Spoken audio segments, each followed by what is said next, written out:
kita melakukan pembelajaran. Mari kita berdoa dulu. Silakan ketua kelas untuk memimpin berdoa. Terima kasih anak-anakku sekalian.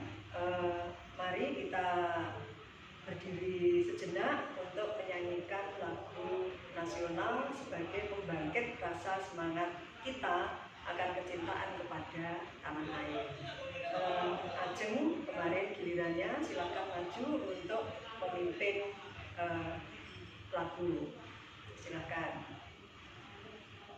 Baiklah anak-anak, ikuti arahan, ikuti dirijen dari teman kalian dari Ajeng. Kita menyanyikan lagu dari Sabang sampai Merauke. Baik, terima kasih. Kenapa mengawali pembelajaran kita pada pagi hari ini kita menyanyikan lagu dari Sabang sampai Merauke? Karena untuk mengingatkan bahwa wilayah Indonesia itu sangat luas, tersebar dari Sabang sampai Merauke, di mana proses kebutuhan penduduknya itu harus dipenuhi. Nah, bagaimana cara memenuhi kebutuhan itu? Bagaimana barang itu ada? Bagaimana barang itu bisa merata? Dan bagaimana barang itu sampai bisa digunakan oleh para konsumennya? Ini yang akan kita pelajari pada pagi hari ini. Nah, baiklah anak-anak semuanya, sebelum kita mulai pelajaran, Ibu akan mengabsen kalian satu-satu dulu. Bismillahirrahmanirrahim. Anak-anak, kalian semuanya sehat, kalian semuanya ceria, kalian semua bahagia. Ibu telah menyelesaikan absensi hari ini dan kalian semuanya masuk, tidak ada yang absen. Nah, anak-anak, hari ini materi kita adalah tentang kegiatan ekonomi. Apa tujuan dari kegiatan pembelajaran ini? Tujuan dari pembelajaran ini adalah agar kalian mengetahui bagaimana upaya manusia dalam memenuhi kebutuhannya. Mari untuk lebih jelasnya kalian simak materi dari Ibu kali ini. Semuanya, materi kita adalah pada KD 3.3 tentang kegiatan ekonomi. Nah, tujuan dari pembelajaran ini adalah yang pertama, agar kalian bisa mengidentifikasi jenis-jenis kegiatan ekonomi. Kemudian yang kedua, dapat menganalisis kegiatan produksi, distribusi, dan konsumsi. Serta yang terakhir adalah kalian semua nanti diharapkan akan bisa menyajikan hasil telaah tentang kegiatan ekonomi berupa tugas yang berupa produk, yaitu clipping tentang kegiatan ekonomi yang dilaksanakan oleh masyarakat. Sekarang coba kalian semuanya bismillah dulu, bersiap dan melihat tayangan dari gambar ini. Ini adalah bagian dari kegiatan-kegiatan ekonomi. Yang pertama adalah produksi, yang kedua adalah distribusi, dan yang ketiga adalah konsumsi. Nah, sekarang coba disimak gambar ini. Gambar ini dilihat dulu. Nah, nelayan menangkap ikan. Kemudian hasil tangkapan ikan dibawa ke tempat pelelangan ikan. Dari tempat pelelangan ikan, pedagang membawa ikan ini untuk dibawa ke kota. Nah, dari ikan-ikan yang diangkut ke kota ini kemudian dijual di pasar ikan. Ibu kalian atau kakak kalian kemudian membelinya, kemudian mengolah, sehingga ikan itu siap kalian makan karena sudah tersaji di atas meja makan. Ini adalah ilustrasi atau gambaran dari kegiatan ekonomi. Nah, anak-anak semuanya, sekarang silahkan kalian berkumpul, duduk sesuai dengan kelompok yang sudah Ibu bagi pada pertemuan minggu kemarin.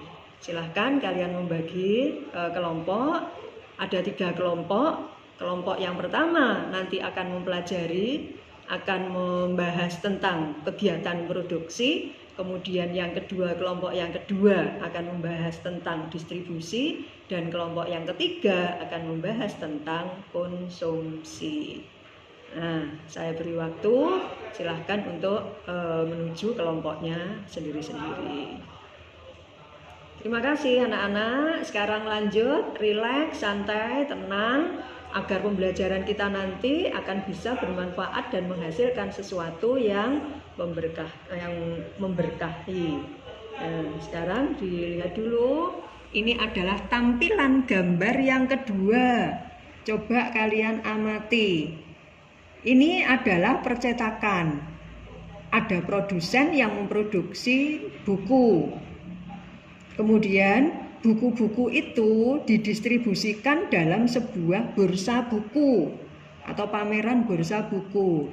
Nah, yang ketiga, ini ikuti arah panahnya.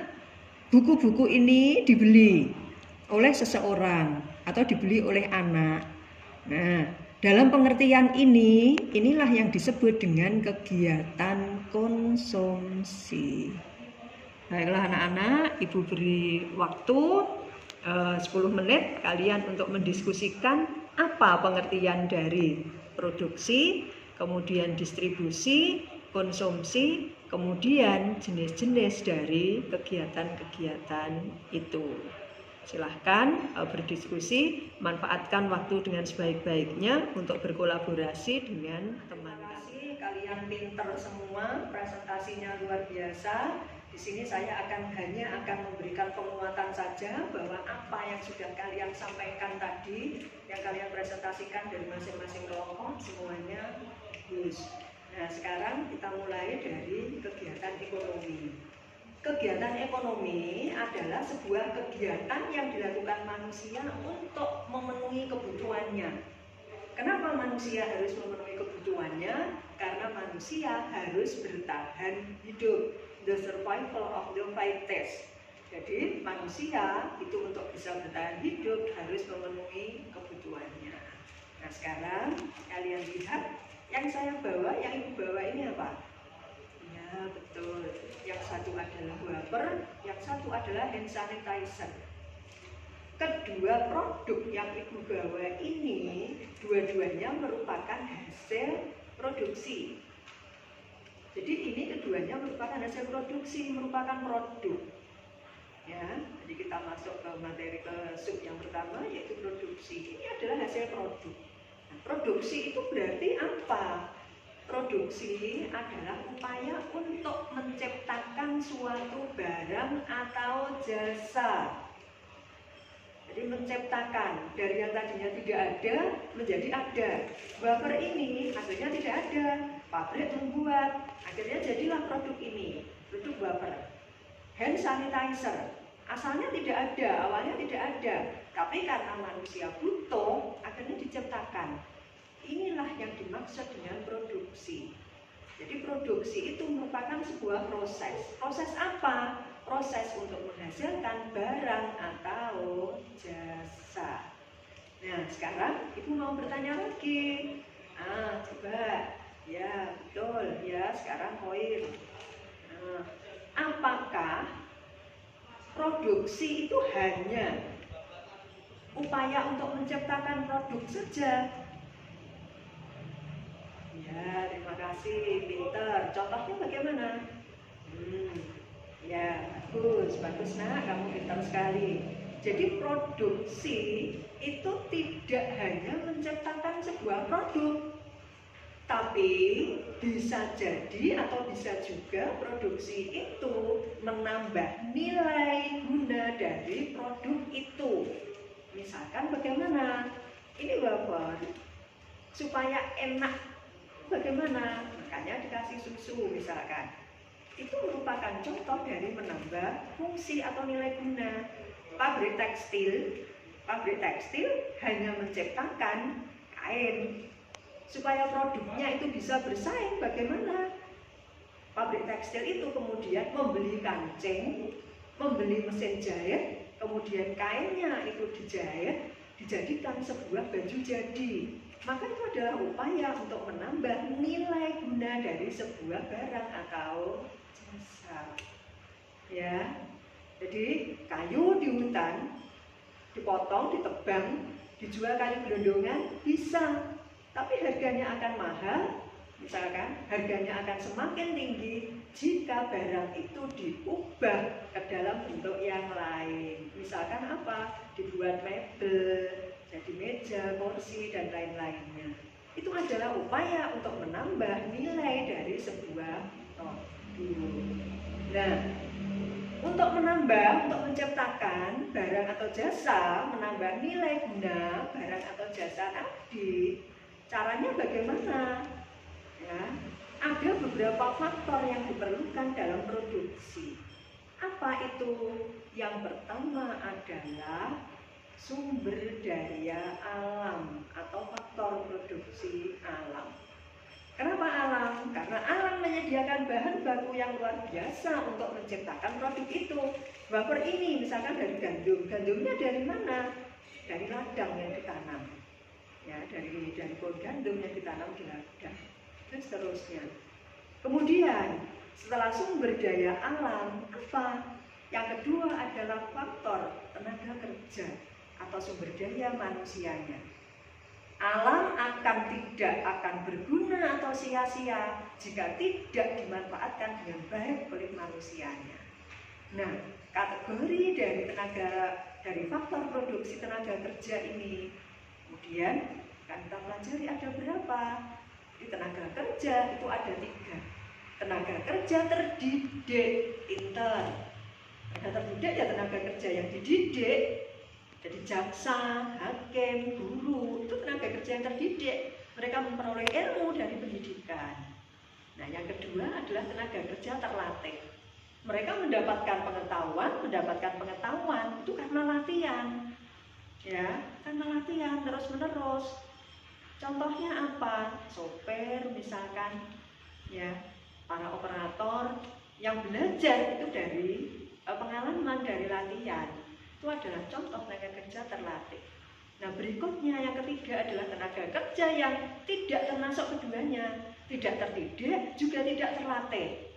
Misalkan tukang sapu, ya, itu adalah contoh tenaga kerja tidak terdidik dan tidak terlatih. Jadi tidak perlu sekolah, maksudnya tidak perlu ada sekolah khusus, tidak perlu latihan khusus untuk bisa menyapu. Jadi ini untuk produksi, ya. Jadi barang ada dulu, ya, barang ada dulu. Nah, sekarang saya baca dulu ya anak-anak. Nah, wafer ini diproduksi di Cikarang. Tapi piye carane? Bagaimana kok barang ini, wafer ini bisa moro-moro ceblok?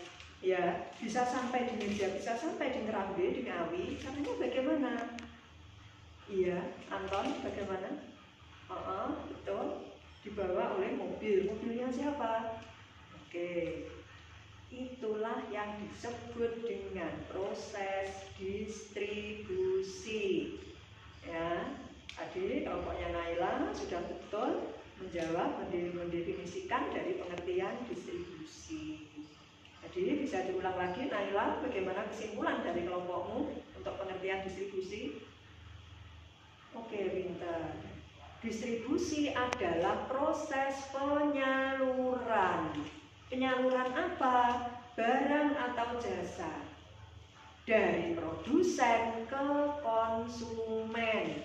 Jadi distribusi ini adalah perantaranya. Wafer yang dibuat di Cikarang itu dibawa oleh distributor, ya, kemudian dijual di toko-toko untuk bisa dimanfaatkan oleh konsumen. Nah, ya, jadi distribusi. Jenis distribusi ada berapa? Coba dari kelompok 2 tadi, kelompoknya Naila, silahkan salah satu. Oke, betul. Fatia, silahkan. Iya. Jadi, dilanjutkan. Betul. Jenis-jenis distribusi. Ya, 1 ada distribusi lokal atau setempat. Yang kedua, iya nak, yang lainnya bisa membantu. Yang kedua adalah distribusi regional. Yang ketiga distribusi nasional. Dan yang keempat adalah distribusi global. Pinter. Global itu sudah mendunia distribusinya. Berarti sifat barangnya itu juga dibutuhkan oleh seluruh masyarakat di tingkat dunia. Gitu. Nah, luar biasa. Nah, sekarang ayo yang lainnya juga bisa menimpali jenis-jenis. Ya, sekarang macam saluran distribusi. Ada berapa macam saluran distribusi? Kelompok 2 tadi? Oke, betul, pintar sekali. Ada 3. Saluran distribusi langsung, saluran distribusi tidak langsung, dan saluran distribusi semi langsung. Langsung itu bagaimana? Langsung itu misalkan Dika membuat cilok, kemudian dijual kepada saya membeli, ini namanya distribusi yang langsung, sistem saluran distribusi langsung. Jadi barang itu disalurkan dari produsen langsung kepada konsumen tanpa perantara. Ya, kalau distribusi tidak langsung, wah, cepat sekali Naila menjawab. Ya, jadi betul, jadi tidak langsung mempergunakan saluran distribusi. Ada agen, ada wholesaler, ada reseller yang mempergunakan perantara itu. Ya, iya betul. Mungkin ada pertanyaan? Iya, mudah. Bagaimana? Oh, betul, terima kasih. Siapa yang bisa menjelaskan apa yang dimaksud dengan saluran distribusi semi langsung? Nah, iya. Jadi saya simpulkan begini, ya contohnya PT KAI, PT Kereta Api Indonesia itu mau pada waktu hari raya itu akan permintaan tiket itu melonjak. Kemudian PT KAI itu menjual tiketnya kepada agen, tapi agennya ini masih menjadi satu kesatuan dengan PT KAI. Jadi agennya PT KAI, mereka satu kesatuan, jadi tidak mempergunakan saluran distribusi lain, tapi saluran distribusinya sendiri. Yang seperti itu yang dimaksud semi langsung. Mereka produsen menjual sebuah produk kepada konsumen, tapi mempergunakan saluran distribusi yang mereka punya sendiri. Nah, gitu ya anak-anak. Luar biasa ya. Mungkin masih ada yang perlu ditambahkan. Iya, sebelum kita lanjutkan ke pembahasan dari sub yang ketiga, yaitu tentang konsumsi. Nah, sekarang simak, kalian lihat dari tampilan berikut ini. Ini adalah kegiatan konsumsi. Tadi kelompok 3, ya, kelompoknya Ana tadi juga sudah menyampaikan materi dengan sangat bagus, hasil diskusi dari kelompoknya. Ya, semuanya saling membantu, berarti kolaborasi kalian dalam kerja tim itu luar biasa. Ibu memberikan acungan jempol. Ini konsumsi, anak-anak. Konsumsi itu apa? Makan. Ya, betul. Ya, konsumsi itu sering kali secara umum diartikan secara makan. Tetapi kalian lihat ini, pengertian konsumsi adalah tindakan menghabiskan atau mengurangi secara berangsur-angsur manfaat suatu barang dalam memenuhi kebutuhan untuk memelihara kelangsungan hidupnya. Ini konsumsi. Nah, sekarang saya tanya, kalau saya punya 2 produk ini, yang satu vitamin, yang satu roti, wafer. Cara mengkonsumsinya bagaimana? Pinter, dimakan. Sekarang saya punya produk lagi, hand sanitizer tadi. Bagaimana cara mengkonsumsinya? Apa juga dimakan? Nah, betul, ya, disemprotkan. Sekarang saya punya mouse. Bagaimana cara mengkonsumsinya ini?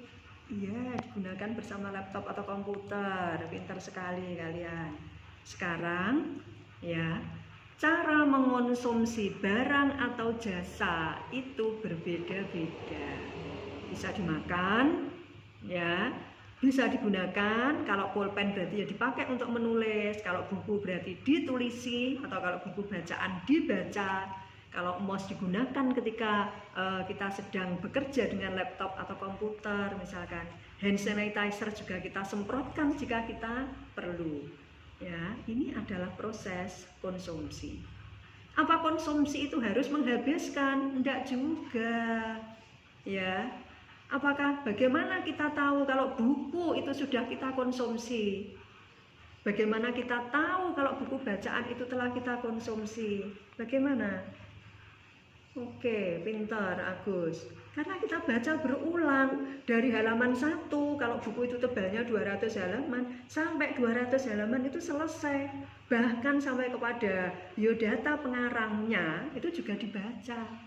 Jadi dengan cara mengurangi nilai dari sebuah barang atau jasa, itu juga dikategorikan sebagai kegiatan konsumsi. Ya, mengurangi nilainya. Makanya kita sering tahu baju yang kita pakai lama-lama kok warnanya menjadi semakin kusam. Ngopo? Karena sering kita pakai, sering kita cuci, sering kita konsumsi. Jadi tidak harus pengertian konsumsi itu dihabiskan dengan cara dimakan, dipakai, dibaca. Ya, kalau TV ya dilihat kok seteli bendino. HP-mu itu bagaimana nilainya menjadi semakin berkurang. Ya, karena ketika kamu pakai selfie kemudian jeglok, jatuh, itu juga akan mengurangi nilai guna. Makanya kemudian konsumsi akhirnya barang yang kamu punya akan lama-lama akan usang lalu aus, rusak. Ya. Nah, sekarang kita lihat dulu ya, siapa toh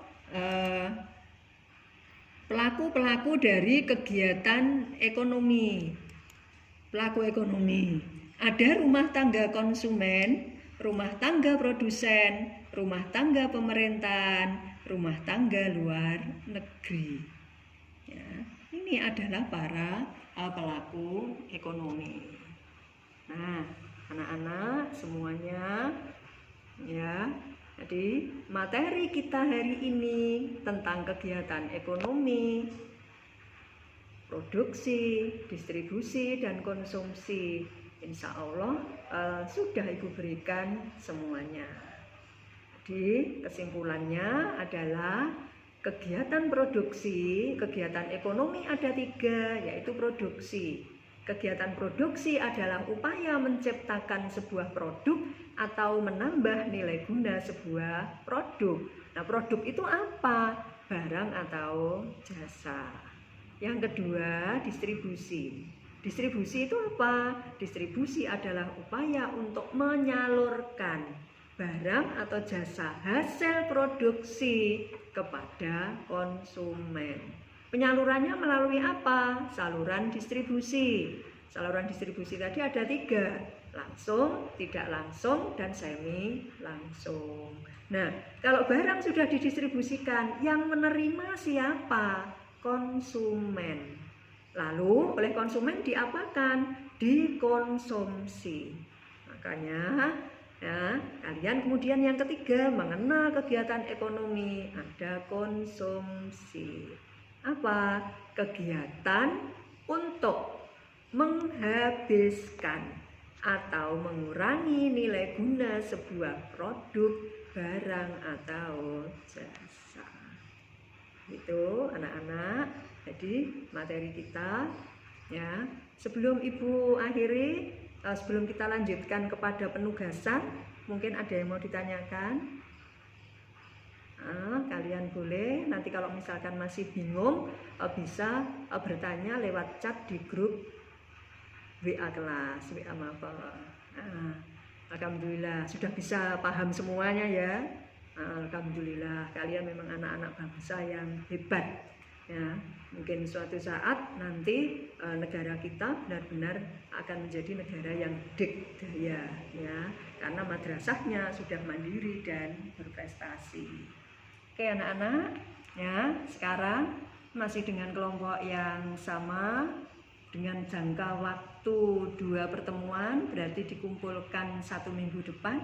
Kalian Ibu beri tugas untuk membuat clipping berupa kegiatan dari ekonomi. Kelompok 1 berarti membuat clipping tentang kegiatan produksi, kelompok 2 tentang kegiatan distribusi, dan kelompok 3 tentang kegiatan konsumsi. Nah, ya anak-anak, 5 menit sebelum pelajaran usai, ya, Ibu akan memberikan gambaran sedikit. Untuk pertemuan berikutnya kalian akan mempelajari tentang permintaan, penawaran, harga, dan pasar.